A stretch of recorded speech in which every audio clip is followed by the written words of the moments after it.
Parlour প্রিয় beauty parlour আমাদের বাংলাদেশে আছে না নাই? অনেক বিউটি পার্লার। আর এখন তো নারীরা বিউটি পার্লার ছাড়া কিছু বোঝেই না। কোনো শপিংয়ে যাও আগে বিউটি পার্লার, বিয়ের অনুষ্ঠানে যাও আগে বিউটি পার্লার, আছে না নাই? বিউটি পার্লার এটা নারীদের একটা প্রিয় জায়গা। তবে একটা বিষয় বুঝবেন, নারীদের জন্য সাজসজ্জা এটা হারাম নয়, এটা জায়েজ, এটা হালাল, এটা হারাম কিছু না।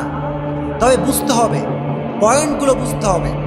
ইসলাম এটা সুন্দর একটা religion. Islam is most beautiful religion in the world. পৃথিবীতে ইসলামের মতো এত সুন্দর ধর্ম দ্বিতীয় আর কোনোটা হতে পারে? তাহলে ইসলামে সাজা জায়েজ, তবে সাজসজ্জা একটা রেস্ট্রিকশন আছে, একটা রুলস অ্যান্ড রেগুলেশন আছে, এটা সিস্টেমেটিক্যাল রুলস আছে, একটা সীমাবদ্ধতা আছে। এটার বাইরে গেলে এটা হালাল হতে পারে না। মেয়েদের সাজসজ্জার ক্ষেত্রে কয়েকটা বিধান রয়েছে, শোনা যাবে ইনশাআল্লাহ। এই যে বিউটি পার্লারে মেয়েরা যায়, তোমাদের বোন কেউ যেতে পারে বা মা যেতে পারে, যেই হোক, any kind of people can be, এটা কোনো সমস্যা নেই। কথাটা হচ্ছে কিছু বিধান জানতে হবে। এক নম্বর বিধান, যে নারীরা সাজসজ্জার ক্ষেত্রে এমন কোনো ড্রেস পরতে পারবে না যেই ড্রেসটা পুরুষদের সাদৃশ্য হয়ে যায়। এখন অনেক অনেক নারী যা জিন্সের প্যান্ট পরে, নাই? আছে আছে, জিন্সের প্যান্ট পরে ঘুরে বেড়ায় রাস্তাঘাটে, ওপেনলি পাবলিক প্লেসে জিন্সের প্যান্ট পরে, গ্যাবার্ডিং প্যান্ট পরে, আর নিজেকে মনে করে হামকি হনুরে হামকি। না, এটা ঠিক নয়। একটা নারী কখনো ছেলেদের ড্রেস পরতে পারে না, এটা ঠিক নয়। কারণ একটা জিন্স প্যান্ট যখন একজন নারী পরে, তার বডির প্রত্যেকটা পার্ট বোঝা যায়। আর একটা পুরুষ যখনই তার দিকে তার নজর পড়ে যায়, সে অ্যাট্রাকটিভ হয়ে যায়। তার ভেতরে খারাপ চিন্তা আসে কি আসে না? যদি কোনো আসে কি আসে না? খারাপ চিন্তা আসে, এটাই স্বাভাবিক, এটাই হওয়া স্বাভাবিক। This is the Nature of life, এটা হবেই। এই জন্য কোনো নারী এমন কোনো ড্রেস পরতে পারবে না যেটা পুরুষের সাদৃশ্য হওয়া যায়, যে পুরুষের সাদৃশ্য হয়ে যায়, এমন কোনো ড্রেস কোনো নারী পরতে পারবে। এজন্য নারীদের যে ড্রেসটা হবে, it will be loose, it's must be loose. এটা ফিটিং, এই যে ফিটিং যে পরে, টাইট টাইট ফিটিং হওয়া যাবে, এটা লুজ হতে হবে, ঢিলা ঢালা হতে হবে। এখন অনেক নারীরা দেখবেন এখন বাসার ভিতরে ছেলেদের গেঞ্জি পরে না? অনেক নারী, ছেলেরা যে গেঞ্জি পরে, টি শার্ট, অনেক নারীরা ম্যাসে কিংবা হলে কিংবা বাসার ভেতরে পুরুষদের এই টি শার্টগুলো পরে। আছে এরকম নারী? আপনি বলবেন হুজুর আমি তো বাইরে গেলাম না, বাড়ির ভিতরে পড়লাম, সমস্যা কোথায়? যুক্তিও আছে তাদের কাছে, লটস অফ লজিক তাদের আছে। আমি বলবো এই কথা যে বাড়ির ভেতরে গায়রে মাহরাম মানুষ আসতে পারে কি পারে না? কথা বল, পারে কি পারে না? বাসায় যদি যুবক ভাই থাকে, সেজন তার বোনকে দেখবে এরকম অবস্থা, টাইট ফিটিং অবস্থা খারাপ, তাহলে একটা কুদৃষ্টি আসতে পারে। আপনি বলেন ভাই, আপন ভাই না, একটা পুরুষের নারী দিয়ে তাকালে বাজে দৃষ্টি আসতে পারে, খারাপ চিন্তা হতেই পারে। এখন যদি আপনি লজিকলি একটু চিন্তা করেন, তাহলে আপনি ভাববেন যে আমার ভাইয়ের সামনে কখনো আমি মেয়ে হিসেবে টাইট ফিটিং জিন্সের প্যান্ট এবং আমার টি শার্টটা টাইট ফিটিং আমি পরতে পারি? যদি কোন পরতে পারি? এই জন্য নারীদের যে ড্রেসটা হবে, ইট শুড বি লুজ, এটা ঢিলে ঢালা হবে। টাইট ফিটিং ড্রেস নারীরা কখনো পরতে পারবে না। এটি হচ্ছে এক নাম্বার। দুই নাম্বার, নারীরা অলংকার ইউজ করতে পারবে, সোনার, রূপার, হীরার যে কোনো অলংকার নারীরা ইউজ করতে পারবে, এক্ষেত্রে কোনো সমস্যা নেই। এটা হচ্ছে দুই নাম্বার বিধান, এখানে কোনো সমস্যা নেই। তিন নাম্বার, নারীদের চুল কাটার বিধান।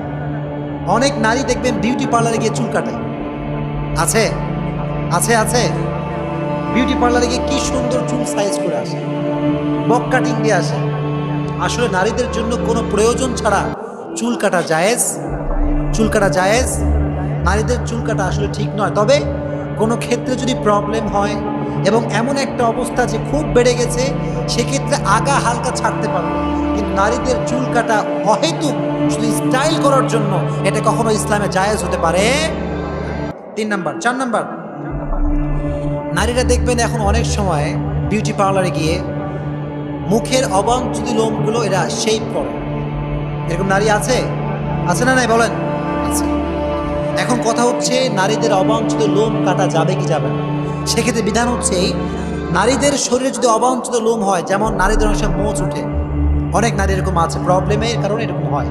সেক্ষেত্রে সে যে তার মোজকে কাটতে পারবে, ক্লিন করতে পারবে, এক্ষেত্রে সবচেয়ে উত্তম উপায় হচ্ছে এমন একটা মলম বা ক্রিম ইউজ করা যেন এই লোমগুলো অটোমেটিক্যালি উঠে যায়। এই অবাঞ্ছিত লোমগুলো অটোমেটিক্যালি যদি উঠাতে পারে সে, এখানে কোনো সমস্যা আসলে নাই। দ্যাট মিনস সে চাইলে তার অবাঞ্ছিত লোম পশম ওঠাতে পারবে, এক্ষেত্রে কোনো হারামের আশঙ্কা নাই। আরেকটি বিষয় আছে, সে সামনে উল্লেখ করবো ইনশাআল্লাহ। এটি হচ্ছে 4 নাম্বার।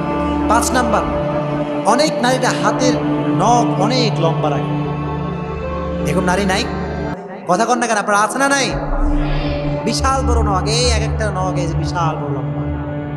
আর তারা মনে করে এটাই হচ্ছে আমাদের লাইফের বিউটিনেস, এটা আমাদের সৌন্দর্যতা বাড়াবে। আসলে একটা নারী যদি নখ বিশাল বড় লম্বা রাখে, রুচিসম্মত মনে হয় দেখলে?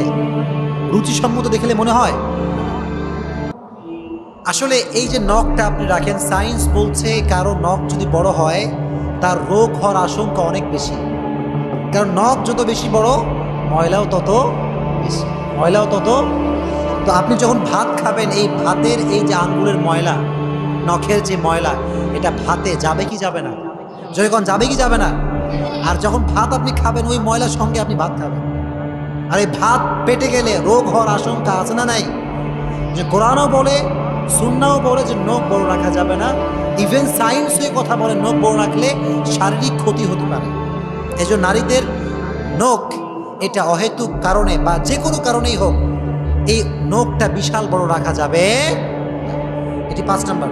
6 নাম্বার যে বিষয়টি, সেটি হচ্ছে নেল পালিশ ইউজ করা যাবে কি যাবে না। সেক্ষেত্রে বিধান কি হচ্ছে, নেল পালিশ যদি তার ম্যাটেরিয়ালসগুলো হালাল হয়, ম্যাটেরিয়ালসগুলো কি হয়, যে সমস্ত জিনিসের দ্বারা সেটাকে মেড করা হবে, এটা যদি হালাল হয় তবে এটা ইউজ করা জায়েজ, হারামের কিছু নয়। তো ওলামা একরাম বলেছেন যেহেতু নেল পালিশ ইউজ করলে অজু করার সময় পানি সেখানে আর পৌঁছায় না, সেখানে কি হয় না, পানি আর, এজন্য পানি যদি না পৌঁছায় অজুর সময়, নামাজ কি আর হবে? নামাজ হবে অজু ছাড়া। এই জন্য ওলামা একরাম বলেছেন যে নেল পালিশ ইউজ না করা এটাই সর্বোত্তম তরিকা। এজন্য নারীদের জন্য নেল পালিশ ইউজ করা কখনো ঠিক হতে পারে না। এটা হচ্ছে 6 নাম্বার। 7 নাম্বার, নারীরা মেহেদি ইউজ করতে পারবে। মেহেদি লাগায় কি লাগায় না? নারীরা লাগায় না? মেহেদি লাগায় হাতে। এখন অনেকে আমাকে প্রশ্ন করে, হুজুর যে মেহেদি তো শুধু হাতে আমরা লাগাই, পায়ে মেহেদি লাগানো জায়েজ আছে কিনা? এরকম অনেক নারীরা আমাকে প্রশ্ন করেছে এর আগে। তারা লজিক দেয় যে হুজুর বিশ্বনবী যখন মেহেদি ইউজ করেছেন তখন তিনি দাড়িতে ইউজ করেছেন। কোথায়? যেরকম কোথায়? তো দাড়িতে মেহেদি বিশ্বনবী ইউজ করেছেন, সেই মেহেদি আমি কেমন করে পায়ে ইউজ করব? এরকম একটা লজিক আমাদের সমাজে আছে।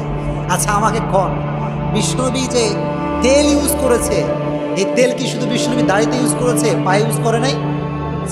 বিশ্বনবী পায়েও তেল লাগাতেন, চুলেও তেল লাগাতেন। তো সেই ক্ষেত্রে যদি ওই লজিক না আসে, তাহলে এই ক্ষেত্রে এই লজিক কেন আসে রে ভাই?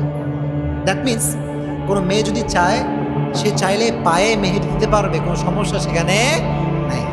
আর যদি সমস্যা আপনি বলেন, তাহলে আমি বলবো এই চুলেই শুধু তেল দিবেন, আর বাকি কোথাও তেল দেওয়া যাবে। ব্যাপারটা আসলে এমন না। ব্যাপারটা হচ্ছে এই যে মেহেদি আল্লাহর হাবিব দাড়িতে দিয়েছেন, ঠিক আছে, তাই বিশ্বনবী কখনো বলেন নাই যে মেহেদিটাকে তোমার পায়ে ইউজ করো না, এরকম কোনো হাদিস বিশ্বনবীর নেই। এই জন্য নারীরা চাইলে পায়ে মেহেদি ইউজ করতে পারবে। আপনারা কি খুশি না বেজার? জানা যাচ্ছে কিছু? আলহামদুলিল্লাহ। নতুন কিছু আলহামদুলিল্লাহ পড়েন। আরেকটি বিষয় 8 নাম্বার, সেটি হচ্ছে নারীরা পারফিউম ইউজ করতে পারবে কি পারবে না। অনেক নারী রাস্তাঘাটে এমন পারফিউম ইউজ করে বের হয়, যুবকরা 14 মাইল দূর থেকে দৌড় দিয়ে আসে, কে আসছে এখানে দেখে আসে। হয় কি হয় না? নারীরা বাহিরে কখনো পারফিউম ইউজ করতে পারবে না। নারীরা বাহিরে কখনো পারফিউম ইউজ করতে পারবে। নারীরা চাইলে বাসার ভিতরে পারফিউম ইউজ করতে পারবে, কিন্তু বাহিরে যদি পারফিউম ইউজ করে বের হয় তাহলে ফিতনা হওয়ার একটা আশঙ্কা আছে না নাই? জোরে কোন আছে না নাই? আচ্ছা, এই জন্য নারীরা পারফিউম কিংবা বডি স্প্রে এটা বাসায় ইউজ করতে পারবে, তবে ইট শুড বি হালাল। এটা হালাল পণ্য দ্বারা মেড হতে হবে। আবার যদি এখানে অ্যালকোহল থাকে তাহলে বাসাতেও হারাম, বাসাতেও হারাম, বাহিরেও।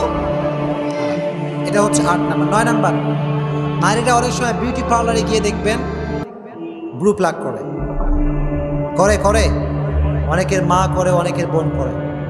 ব্রু প্লাগ করা it's totally prohibited from Islam. Totally